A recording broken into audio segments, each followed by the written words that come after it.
Chennai versus Mumbai மேட்ச்க்கான toss முடிஞ்சிருச்சு. Toss வென்ற ஹார்திக் பாண்டியா பவுல் பண்ண போகிறோம் அப்படின்னு சொல்லியிருக்காருங்க. சென்னையில் வந்து பத்திரானா மீண்டும் வராங்க அப்படிங்கிற அந்த ஒரு செய்தியுடன் நம்ம இந்த மேட்ச்க்கு வந்தோம் அப்படின்னா கேகேஆர் ஊதி தள்ளிட்டாங்க எல்எஸ்ஜிஏ அப்படின்னே சொல்லலாம். எல்எஸ்ஜியோடைய பிளேயர்ஸுடைய பாடி லாங்குவேஜ்லாம் பார்க்கும்போதே நமக்கு தெரியுது அவங்க வந்து ஒரு டீப் ட்ரபுளில் மாட்டிக்கிட்டாங்களோ.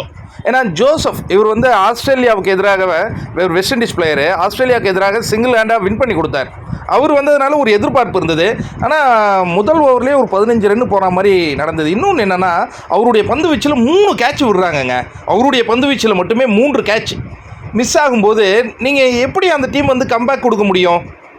எல்எஸ்ஜி வந்து அவங்க 160 டிஃபெண்ட் பண்ணாங்கன்னா அன்றைக்கி வந்து மயங்க் யாதவ்னு ஒரு எக்ஸ்பிரஸ் வேகப்பந்து வீச்சாளர் இருந்தார். அவர் என்ன ஆச்சுன்னு தெரில, திடீர்னு இன்ஜுரின்னு சொல்லிட்டு 2-3 மேட்ச் விளையாடலை. இனி வருவாரா என்னான்னு நமக்கு தெரியல. பட் எல்எஸ்ஜி ஒரு டீப் ட்ரபுளில் மாட்டுறாங்க. இந்த சீசன் அவங்க 2 சீசனாக வந்து பிளே ஆஃப் வரையும் போயிருந்தாங்க. பட் இந்த சீசனில் அவங்களால போகவே முடியாது அப்படிங்கிறது தான் நிலவரமாக இருக்குது. ஏன்னா உங்களுடைய பேட்டிங்கும் வந்து ஒரு குவிக் பவர் இல்லை. அங்கே நிக்கோலஸ் பூரன் மட்டும்தான் அதிரடியாக ஆடுறாரு. கேஎல் ராகுல் அவரால் அவ்வளோதான் ஆட முடியும்.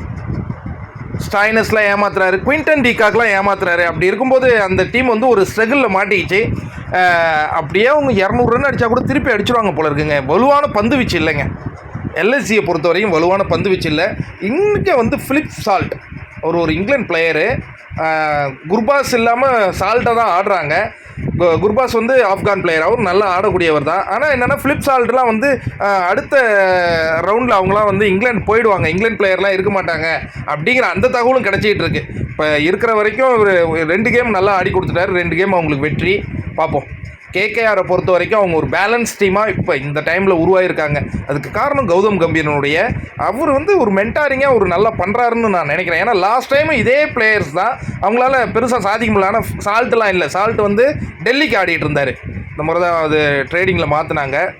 எனிவே பார்ப்போம். இப்போ இவங்களும் வந்து 8 பாயிண்ட்டுக்கு மேலே போயிட்டாங்கங்க, சல்லுன்னு போயிருக்காங்க. RR KKR still the top 1 top 2ல் நீடிச்சிட்டு இருக்கும்போது இங்கே ஒரு பிக் மேட்ச் வரப்போகுது. சிஎஸ்கே வெர்சஸ் எம்ஐ பார்ப்போம்.